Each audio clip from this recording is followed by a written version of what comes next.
you, stop smoking. It's bad for you. Hey Dr. Brand in class, you might notice I'm wearing a bow tie. Well, it's a special occasion. I'm making a finals video. And, well, today I'm going to be talking about the dangers of lighting up, smoking cigarettes. How it's not as cool as many people think. I'm going to be talking about the anatomical problems associated with smoking, tobacco inhalation, how it can greatly affect your health, and some of the in-depth look on how it affects your respiratory system, a very vital system in your body. Thank you. Now, before we can truly understand why and how smoking greatly affects our lungs and our respiratory system, well, we need to ask the question, what is the respiratory system? In this video, I plan to inform you on the basics of how breathing works, the respiratory system. What a breath of fresh air! The respiratory system has several vital organs to carry out its gas exchange process in order to successfully oxygenate the body. These include the nose, the mouth, throat or pharynx, voice box or larynx, windpipe or trachea, the large airways or the bronchi, lungs, and the important gas-exchanging alveoli. Organs of the upper respiratory tract include the nose, nasal cavity, paranasal sinuses, larynx, pharynx, and trachea. These organs are responsible for the respiratory system's first stage, the conducting zone. Organs of the lower respiratory tract include lungs, bronchi, bronchioles, and the air-filling grape-like alveoli, and are involved in the second stage, the respiratory zone. Air enters your body through your nose or mouth. After that, air travels down the throat through the larynx and trachea.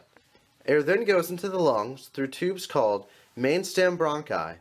In the lungs, the main stem bronchi divide into smaller bronchi.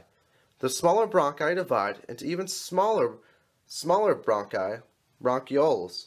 Bronchioles end in tiny air sacs called alveoli. This is where main gas exchange occurs between carbon dioxide and oxygen. This is a basic explanation that I found at hopkinsmedicine.org. By the time you're watching this video, you are 17 or 18 years old, a junior and senior on their way to the future, and you probably know about the dangers of smoking. You know the basics. Well, we all know that smoking gives you bad breath, gives you bad teeth, bad skin, gross nails, and it's just unpleasant to be around someone who's smoking. But do we really know the true dangers of smoking and what it can do to our respiratory system? Now, after doing research, I found that a major issue with smoke inhalation from tobacco usage is damaged cilia.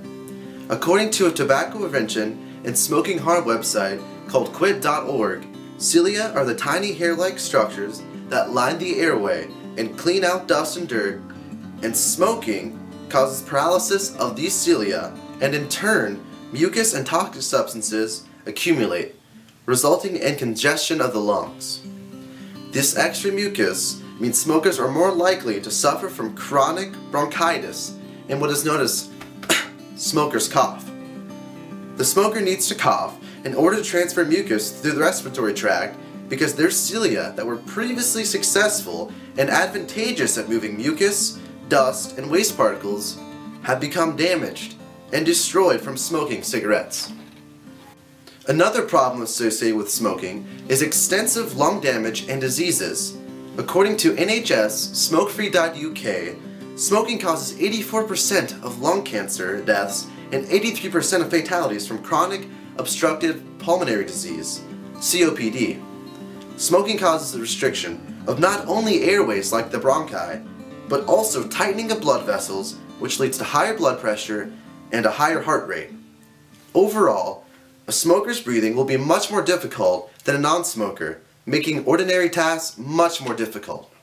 To better understand the deadly potential that smoking can have, one can simply look at the long list of cancers that can be a direct result of smoke inhalation, including cancers of the bladder, blood, also known as acute myeloid leukemia, the cervix, colon and rectal, esophagus, kidney and ureter, larynx, liver, oropharynx, pancreas, stomach, trachea, bronchus, and finally the lungs.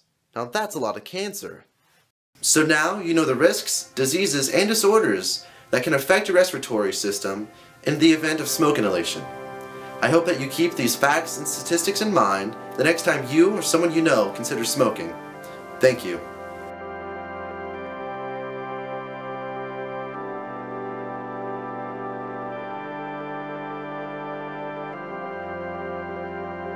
If I could open